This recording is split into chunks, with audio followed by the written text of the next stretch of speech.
Today, Microsoft and the NFL are partners, evident by the Surface tablets teams use on the sidelines. While this recent partnership has been a success, it wasn't the first time Microsoft and the NFL partnered up.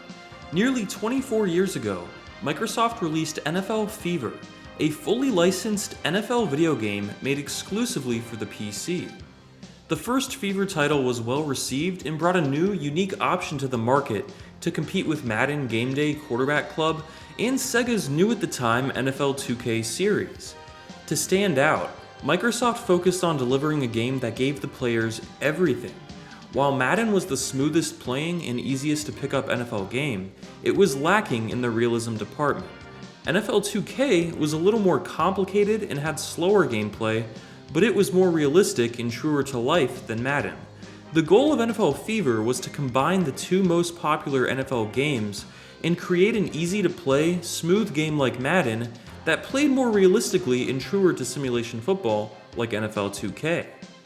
NFL Fever 2002 was released exclusively for Microsoft's first console, the Xbox, as were the following titles in the series.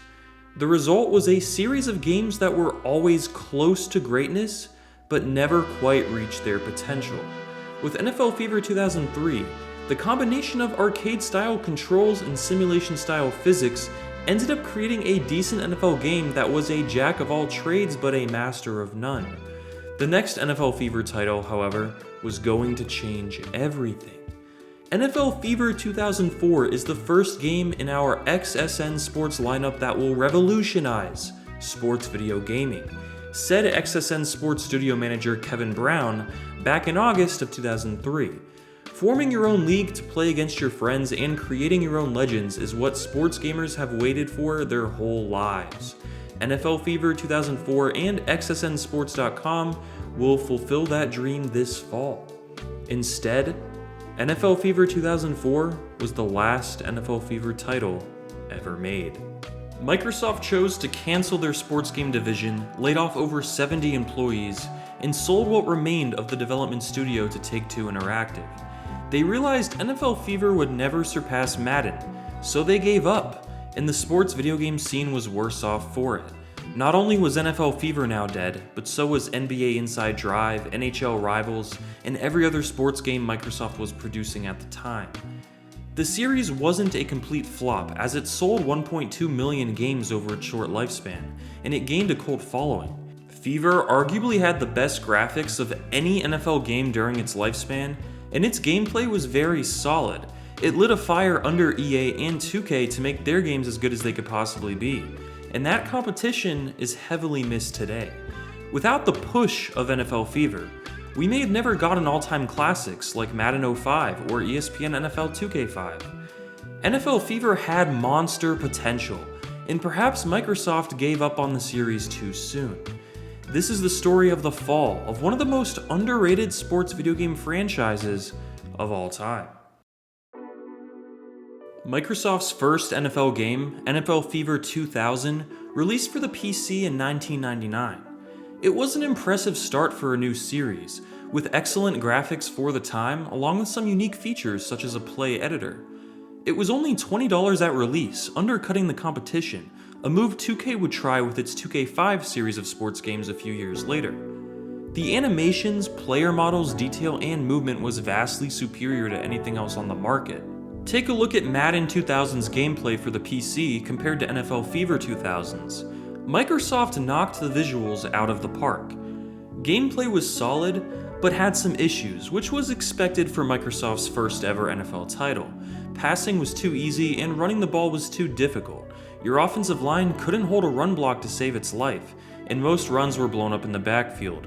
With some time in practice, you could be successful running the ball, but for a game that aimed to be as easy to pick up and play as Madden, the learning curve in the run game really hurt the game's chances. It did nail the vibe of late 90s, early 2000s NFL football, however. When you're about to snap the ball and you see the defense showing blitz, with linebackers eagerly waiting to knock your head off, and with the crowd going absolutely nuts, you truly feel like you're participating in an important NFL game. The audio and presentation were great for their time as well, but NFL Fever 2000 was just lacking heavily in the depth department. There was no franchise mode, no player stats, nothing really besides exhibition games and the play editor. This was essentially a demo of what Microsoft could do, and it had potential, but for those looking for a more complete NFL game, the slightly less pretty and more expensive Madden 2000 was the better choice. NFL Fever 2002 took things up a notch. Releasing exclusively for the Xbox, the game could take its graphics to the next level. The PlayStation 2, Sega Dreamcast, and Nintendo GameCube were all less powerful consoles, so not having to port their game to them allowed Microsoft to unlock the Xbox's full graphical potential. The player animation stood out as the best the Xbox had to offer up to that point. Microsoft did a remarkable job of integrating player animations within the game's physics system, resulting in authentic-looking tackles. It was not uncommon to witness a defender spinning around the ball carrier after overshooting a dive tackle, managing to touch him with just a hand or two. These dynamic tackling animations were also visually stunning, thanks to NFL Fever 2002's superb collision detection system, which made it appear as though the players were genuinely interacting with each other rather than passing through one another like they would in other football games. The players' faces were animated to express emotions, and their mouths opened and closed appropriately. All the stadiums were masterfully recreated in 3D, giving them a vibrant and lively atmosphere. Fully animated 3D coaches and players observed the game from the sidelines, alongside cheerleaders, cameramen, and security guards. When the camera zoomed in, it became apparent that the players' eyeballs were actually following the football, and the cameramen would actually follow the ball with their cameras as well. These small details contributed to the game's realism and blew everything else on the market away. Fever 2002 also improved upon the lack of depth the previous game had. Now there was a Dynasty mode which could go 25 seasons deep, along with a unique Fantasy Challenge mode where you would play against 15 fake teams such as the Cows or the Crocs, and after defeating each team you would unlock them to use yourself. The running game was also vastly improved upon, and most of the time, NFL Fever 2002 played like a mix of 2K and Madden. It was a really solid playing football game that stood on its own. It even had unique controls, such as the ability to put a defensive player's hands in the air by pressing the trigger buttons, making Fever the only NFL game where you could manually swat down passes at the line. The game's only real flaw came with the AI. Just like in Fever 2000, passing the ball was just too easy, and while the defense would adjust, if you went from a pass to a run and then back to a pass again, you'd catch the defense off guard and get an easy deep completion. This resulted in a ton of big plays, which was fun, but the gameplay felt like it lacked user control. While the game was improving by a lot, it still wasn't as intelligent as Madden or 2K. Despite its issues, NFL Fever 2002 was extremely promising, and the trajectory of the series meant fans should have expected Fever 2003 to be an incredible game.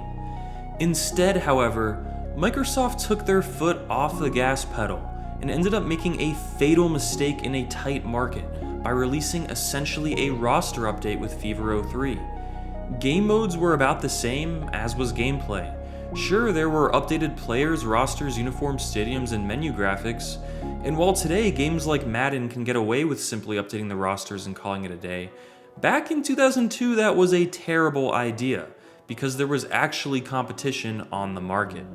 The fast-paced gameplay of Fever 02 was back, and the passing game was still too easy, and big plays were still too common. The AI felt identical, making Fever 03 a major disappointment. Even visually, little changed. Graphics were the same as the previous game, and while 2002 looked amazing for its time, the competition was catching up. The big new feature for Fever 03 was online play, but at launch, that wasn't even an option, as Xbox Live hadn't launched yet. There was really no reason to buy this game over Madden or 2K at launch, and I honestly believe this is the game that killed NFL Fever. Had Microsoft focused less on bringing the game online and instead spent their time improving the gameplay in depth, Fever could have had a chance at surpassing Madden. In such a tight market, this was a crucial mistake. NFL Fever 2004 was easily the best game in the entire series, and if you've never played an NFL Fever game, it's the one you want to try. It's even backwards compatible with the Xbox 360, although the play selection screen is glitched due to an issue with the Xbox 360's emulator. This game took some serious strides forward from Fever 03, but because Microsoft didn't go as hard the year before, 2K and Madden were just too far ahead. ESPN NFL 2K4 and Madden 04 were absolute classics, and Fever could have had a chance if 2003 had built a better base, but instead, that 1 year of relaxing led to the series' death. It's kind of interesting how back in 2003, half-assing a sports game would essentially kill it, where today, in 2023, every sports game is half-assed and making more money than ever before. NFL Fever 2004 is what NFL Fever 2003 should have been. There was more depth all throughout the game, from training camp similar to Madden's minicamp to a new general manager mode. Compared to 2K4 and Madden 04, these modes weren't close to as deep, but had this game been Fever 03, there's a good chance Fever 04 could have matched EA and 2K. As I mentioned at the start of this video, Microsoft envisioned that Fever 04 would revolutionize sports video games. This game did feature online play, and not only could you talk to and message other players, you could even set up online leagues and view stats from your computer. This was very far ahead of its time, but the NFL Fever series just wasn't popular enough or good enough at this point to get people that excited. Gameplay was tweaked with some new passing options. You could choose between 3 options: one button icon passing, trigger passing, and read and lead passing. Icon passing is just like other football games where you tap the button above the head of the receiver you want to throw to, and trigger passing lets you choose how high or low you want to throw the ball, which is a feature Madden would later copy in Madden 16.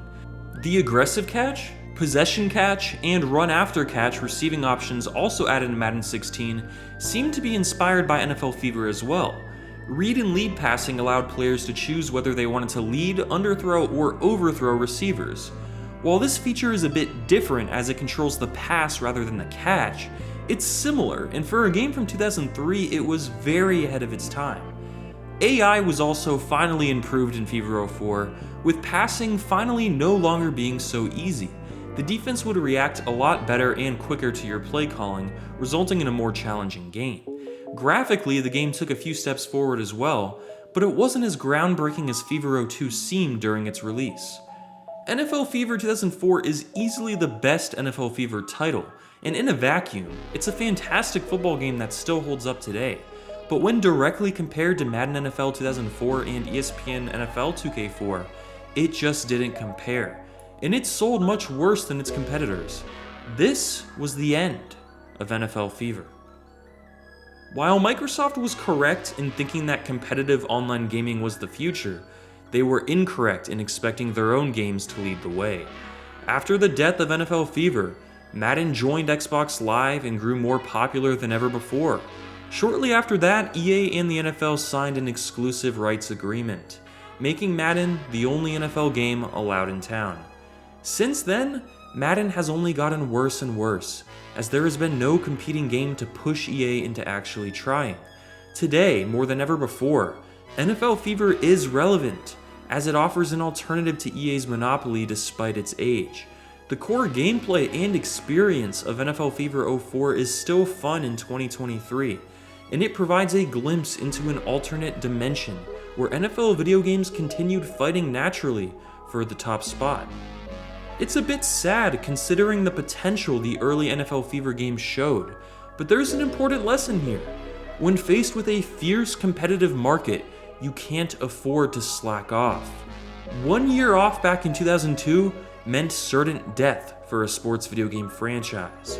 Meanwhile, today, we can see the full effect of what happens when competition is eradicated. The consequences of half-assing a game are gone, as consumers have no alternative option to jump to if they feel disappointed. If NFL Fever had to die for just one off year, how is it fair that EA's Madden series is more successful and profitable than ever before, despite racking up multiple down years in a row?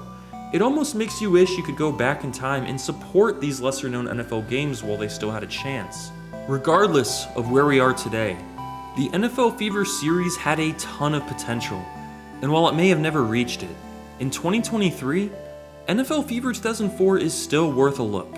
Transport yourself back to the 2003 NFL season with some of the most beautiful graphics and animations a football video game has to offer, and relive the glory days of sports gaming. Thanks for watching.